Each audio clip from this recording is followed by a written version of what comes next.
Fourscore and 7 years ago our fathers brought forth, on this continent, a new nation, conceived in liberty, and dedicated to the proposition that all men are created equal. Now we are engaged in a great civil war, testing whether that nation, or any nation so conceived, and so dedicated, can long endure.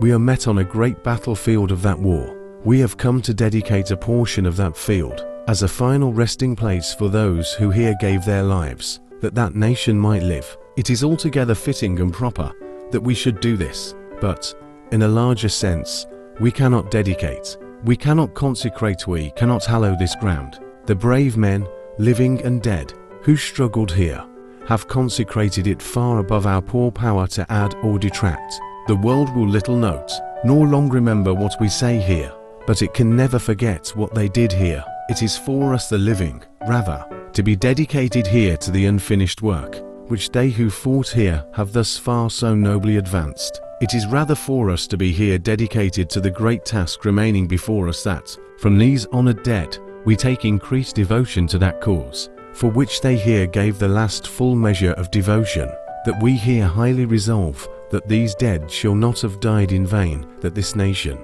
under God, shall have a new birth of freedom, and that government of the people, by the people, for the people, shall not perish from the earth.